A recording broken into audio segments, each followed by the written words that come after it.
Hi friends, welcome to Kavya's Kairuchi YouTube channel. ನಾನಿವತ್ತು ನಿಮ್ಮ ಜೊತೆ ಶೇರ್ ಮಾಡ್ತಿರೋ ರೆಸಿಪಿ ಮೊಟ್ಟೆ ಮಸಾಲ ಅಂದರೆ ಎಗ್ ಮಸಾಲನ ಯಾವ ರೀತಿ ಮಾಡೋದು ಅಂತ ತೋರಿಸ್ಕೊಡ್ತಾ ಇದ್ದೀನಿ. ನೀವಿನ್ನೂ ನನ್ನ ಚಾನಲ್ಗೆ ಸಬ್ಸ್ಕ್ರೈಬ್ ಆಗಿಲ್ಲ ಅಂದರೆ ಈ ಕೂಡಲೇ ಸಬ್ಸ್ಕ್ರೈಬ್ ಮಾಡಿ, ಬೆಲ್ಲೈಕನ್ ಕೂಡ ಕ್ಲಿಕ್ ಮಾಡಿ, ವಿಡಿಯೋನ ಕೊನೆ ತನಕ ನೋಡಿದ ಮೇಲೆ ಲೈಕ್ ಮಾಡಿ, ಕಮೆಂಟ್ ಮಾಡಿ ತಿಳಿಸಿ ವಿಡಿಯೋ ಹೇಗಿತ್ತು ಅಂತೇಳಿ. ಹಾಗೆ ನೀವು ಈ ರೆಸಿಪಿನ ಮನೇಲಿ ಟ್ರೈ ಮಾಡಿಬಿಟ್ಟು ನಂಗೆ ಕಮೆಂಟ್ ಸೆಕ್ಷನಲ್ಲಿ ತಿಳಿಸಿ ಹೇಗಿತ್ತು ಅಂತ.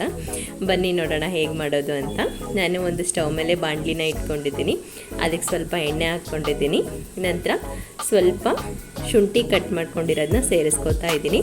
ಹಾಗೆ ಒಂದು ಬೆಳ್ಳುಳ್ಳಿನ ಚಿಕ್ಕದಾಗಿ ಕಟ್ ಮಾಡ್ಕೊಂಡಿದ್ದೀನಿ, ಅದನ್ನು ಕೂಡ ಸೇರಿಸ್ಕೊತಾ ಇದ್ದೀನಿ.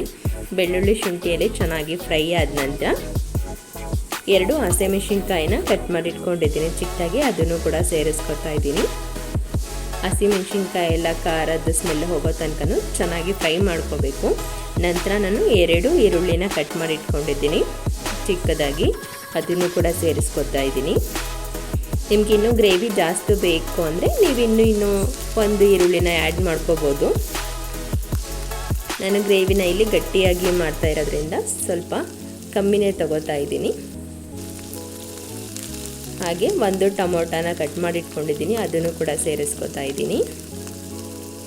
ಈರುಳ್ಳಿಯಲ್ಲಿ ಚೆನ್ನಾಗಿ ಬೆಂದ ನಂತರನೇ ಟೊಮೊಟೊ ಸೇರಿಸ್ಕೋಬೇಕು. ಟೊಮೊಟೊ ಹಾಕಿದ ನಂತರ ಈರುಳ್ಳಿ ಬೇಯಲ್ಲ.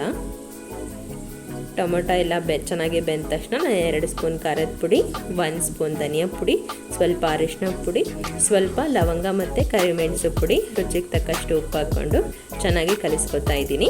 ಕಲಿಸ್ಕೊಂಡ ನಂತರ ಮಸಾಲೆ ಇದು ಎಲ್ಲ ಚೆನ್ನಾಗಿ ಸ್ಮೆಲ್ ಹೋಗೋ ತನಕ ನಾವು ಚೆನ್ನಾಗಿ ಫ್ರೈ ಮಾಡ್ಕೋಬೇಕು. ಹಸಿ ಸ್ಮೆಲ್ಲೆಲ್ಲ ಹೋಗಬೇಕು, ಅಲ್ಲಿ ತನಕ ನೀಟಾಗಿ ಫ್ರೈ ಮಾಡ್ಕೋಬೇಕು.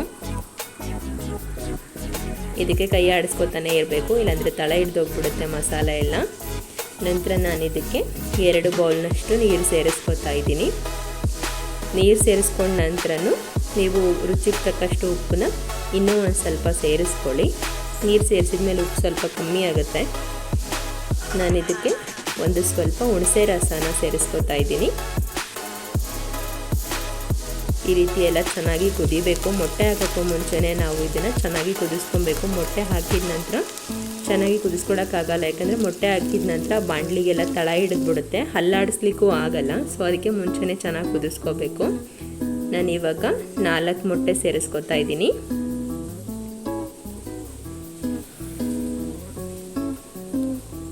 ಮೊಟ್ಟೆ ಹಾಕಿದ ತಕ್ಷಣ ಗ್ರೇವಿ ಎಲ್ಲ ಚೆನ್ನಾಗಿ ಕಲಿಸ್ಬೇಡಿ, ಎಗ್ ಬುರ್ಜಿ ಥರ ಆಗಿಬಿಡುತ್ತೆ ಕಲಿಸ್ಬಿಟ್ರೆ. ಸೊ ನಾನು ಪಕ್ಕದಲ್ಲಿ ಇರೋದೆಲ್ಲ ಸ್ವಲ್ಪ ಗ್ರೇವಿನೆಲ್ಲ ನೀರಿನ ಥರ ಇರೋದನ್ನೆಲ್ಲ ತೊಗೊಂಡು ಮೊಟ್ಟೆ ಮೇಲೇ ಹಾಕೋತಾ ಇದ್ದೀನಿ. ಲೋ ಫ್ಲೇಮಲ್ಲಿ ಇಡಿ ಯಾವಾಗಲೂ ಊರಿನ. ಇದು ಮೀಡಿಯಮ್ ಫ್ಲೇಮಲ್ಲಿ ಇಟ್ರೂ ಓಕೆ, ಹೈ ಫ್ಲೇಮಲ್ಲಿ ಇಟ್ಟರೆ ಬೇಗ ಒತ್ತೋಗ್ಬಿಡುತ್ತೆ, ತಳ ಹಿಡಿದ್ಬಿಡುತ್ತೆ. ಲೋ ಫ್ಲೇಮಲ್ಲಿ ಇಟ್ಕೊಳ್ಳೋದು ಬೆಟರು.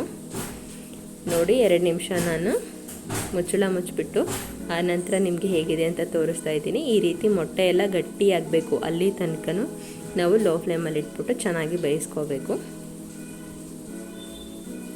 ನೀವು ಇನ್ನೊಂದು ಸಲ ಉಪ್ಪು ನೋಡಿಬಿಟ್ಟು ರುಚಿಗೆ ತಕ್ಕಷ್ಟು ಉಪ್ಪು ಹಾಕ್ಕೊಳ್ಳಿ. ನಂತರ ಗ್ರೇವಿ ಎಲ್ಲ ಗಟ್ಟಿಯಾದ ತಕ್ಷಣ ಸ್ವಲ್ಪ ಕೊತ್ತಂಬರಿನ ಸೇರಿಸ್ಕೊಳ್ಳಿ. ಇಷ್ಟೇ ಮೊಟ್ಟೆ ಮಸಾಲ ಮಾಡೋದು ರೆಸಿಪಿ. ತುಂಬ ಈಸಿಯಾಗಿದೆ.